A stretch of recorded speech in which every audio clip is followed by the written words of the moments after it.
தமிழ் திரையுலகில் வில்லனாக ரசிகர்களை நடுங்க வைத்தவர் எம்.என். நம்பியார். ஆனால் நிஜ வாழ்க்கையில் அவர் எடுத்த முடிவுகள் அவரை ஒரு உயர்ந்த மனிதராகவே காட்டுகின்றன. அதற்கு மிகப்பெரிய உதாரணம், அரசியலில் உயர்ந்த பதவி கிடைக்கும் வாய்ப்பு இருந்தும் அதை அவர் தன்னிச்சையாக மறுத்த சம்பவம்.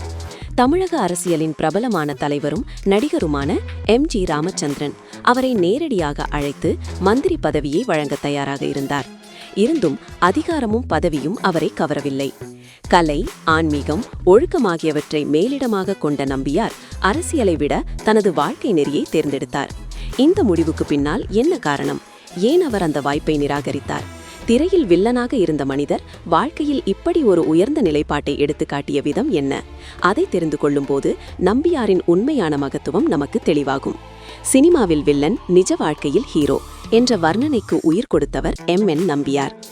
திரையில் கொடூரமான வில்லனாக தோன்றிய அவர் உண்மையான வாழ்க்கையில் கருணை, ஒழுக்கம், தாராளம் ஆகியவற்றின் சின்னமாக விளங்கினார்.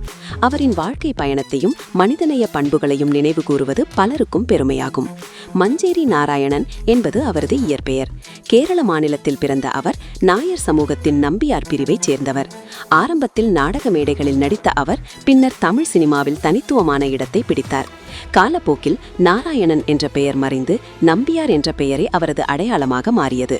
1950களிலிருந்து 1990கள் வரை நீண்ட காலம் அவர் நடித்த வில்லன் கதாபாத்திரங்கள் ரசிகர்களின் மனதில் ஆழமாக பதிந்துவிட்டன.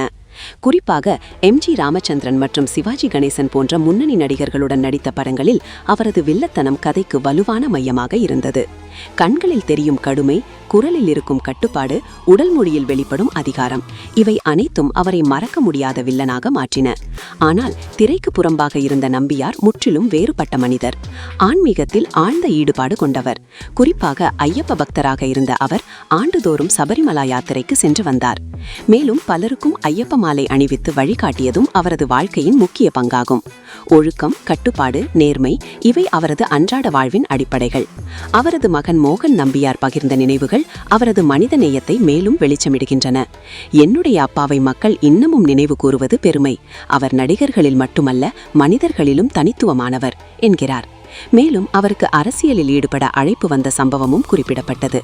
அன்புடன் அழைத்த எம்.ஜி. ராமச்சந்திரன் அவருக்கு மந்திரி பதவி வழங்க தயார் இருந்தபோதும் நம்பியார் அதை பணிவுடன் மறுத்துவிட்டார். அதிகாரத்தை விட கலை மற்றும் ஆன்மீக வாழ்வையே அவர் மேலாக கருதியது இதன் மூலம் தெளிவாகிறது. விருதுகள் குறித்த கேள்விக்கும் அவர் அளித்த பதில் அவரது எளிமையை காட்டுகிறது.